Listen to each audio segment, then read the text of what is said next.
Mr. Norman, what's up, man? What's good, I Mr. like your Kappa? t-shirt. Yeah, you copy. I'm copying you. Or am I copying you? Who knows? There's the Costco t-shirts. It's all about the Costco t-shirts. People think I'm probably nuts for only wearing Costco Costco t-shirts and t-shirts. corner sesh.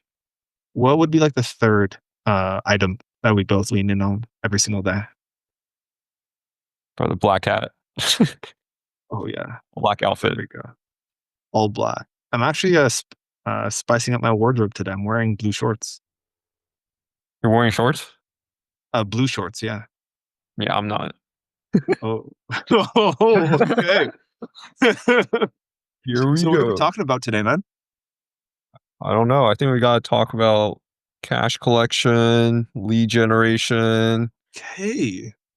clients being pain in the Ooh, ass. What else? South let's just talk America. about everything. Yeah, let's talk about everything. Yeah. Um, First off, I could give a background on myself. You could give a background on yours, and then we could jump into the call today. How does that sound? Yeah, sounds good. You start first. Okay. I'm from Canada.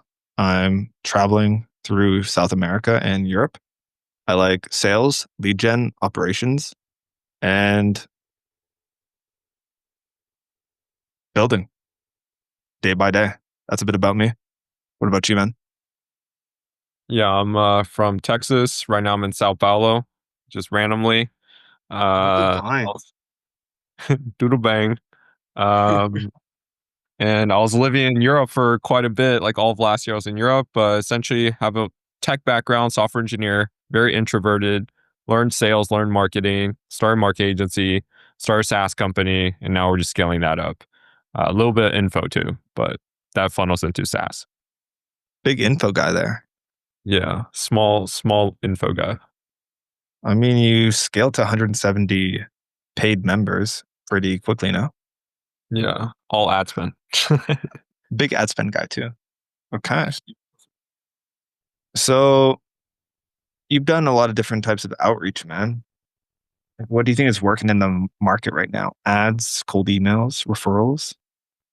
I think What are your thoughts? I think the top two would be ads or cold emails. The reason why I say cold emails is more budget friendly, but it still has the component where you could shoot out a lot at scale, and then ads is more so because like all the leads that come in are going to be warmer because it's them reaching out to you instead of you doing cold email reaching out to them. But cold emails, like nowadays you can automate that, so you have that scale ability, and then ads, of course, is going to be more expensive, but you also have that scale as well. How do you get into cold email and ads out of curiosity? For And then I can share cold, how I got into cold email for myself. I don't even remember how. I think I used to be big on money Twitter, and I saw this instantly. The one of the founders of Instantly was talking about like cold emails. I had no idea what was happening. I'm like, when I use Instantly, I'm like, this product kind of looks like shit on the UI side, but they were valued at, $100 million. So I never understood. And then that's how I got into cold emails when trying to build my SaaS. And then ads, I mean, I've been like drop shipping. I was like drop shipping when I was like 16 or 17 running Facebook ads with my mom's credit card. So been in ads game a long time. There we go. It's pretty cool using the mom's credit card for drop shipping. That's Yeah. definitely S tier. It was free. Free ad spend. That's good.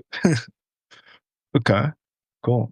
My background when it comes to lead gen was going door to door, selling grass cutting, selling painting services, selling detailing too.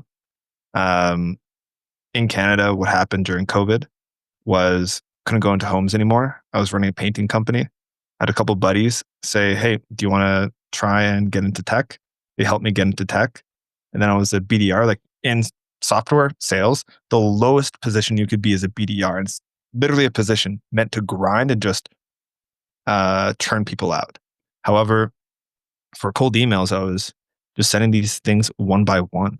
just spamming the market, and did that for a few years. And now I'm finally running ads, responsible for a good amount of spend. And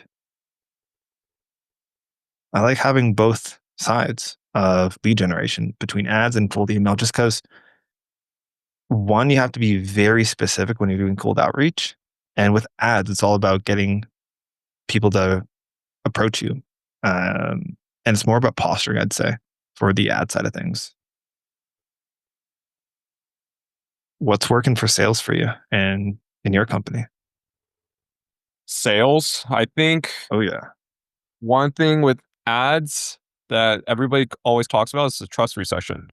So the human to human trust has been the lowest it's ever been. Like Ravi Abdulvala with Scaling with Systems talks about it, and like Jeremy Haynes talks about it. So nowadays, like to get somebody from cold traffic ads, pay like 10K upfront, 15K upfront, it's almost going to be impossible, even with the best sales guy that could close everybody, because they haven't spent enough time with you. So nowadays, essentially like having content on YouTube separates yourself from the competition. Nowadays, if it's a prospect and we hop on the call, a lot of the prospects say, I've viewed every single YouTube video on your channel twice. And that's like a lay down close for me. Or like the agencies going into my school and then them consuming all of the materials, which I essentially like probably like spent multi six figures for in terms of like mistakes, but also like coaches that paid for in the past. I'm giving all of that out in the school for like a very cheap cost. And then they trust me more in order to ascend into my software. So it's mostly about just like instilling trust through content, through your brand. And I think that's like the biggest lever you could pull in sales nowadays. What about you? Agreed. Yes, definitely between the consumption. On mind, what I almost force prospects to do right now is just go through and watch testimonial videos. Like right before every single sales call, I'm like, hey, by the way, here's a curated type of video that I think would be relevant to you, your position. And I try and get them to consume as much as possible, because one thing that prospects always say is, hey, will this work for me? And if Yeah. we could get ahead of that objection, it's going to go make the sales call so much easier. And also, what's working for sales right now too is going through my past transcripts, finding the most common questions that prospects ask, and then baking that into my content, and also in the sales presentations that I normally do.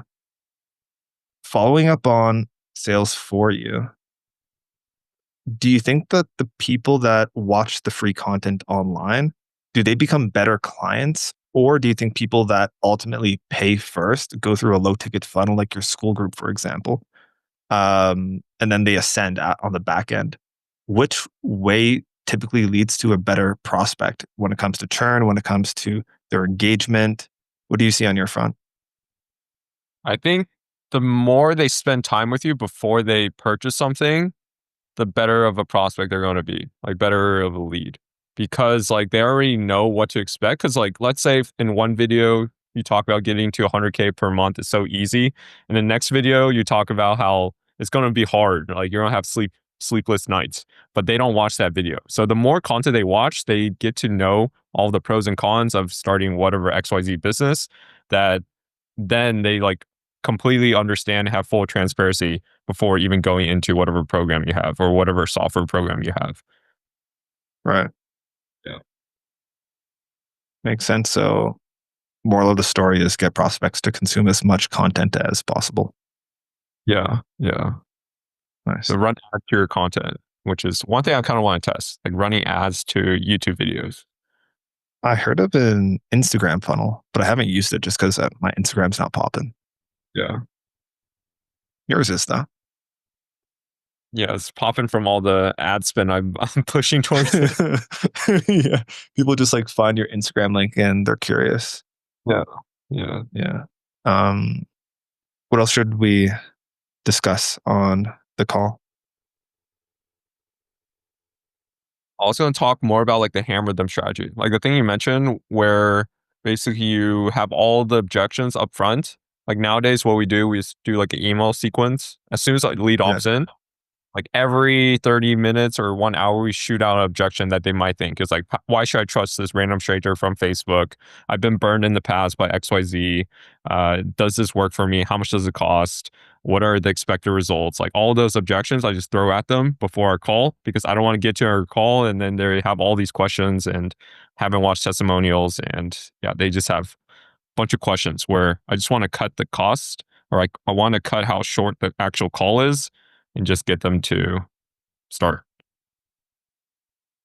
Also, a second benefit with the hammer them strategy is by providing them the opportunity to consume information, you're letting them know indirectly that you're trying to make the buying experience for them as easy as possible. So they're not going to be having all these different types of questions about who you are, who your company is. Um, they have to take some responsibility in that buying cycle, um, even before the sales call. Yeah. Yeah.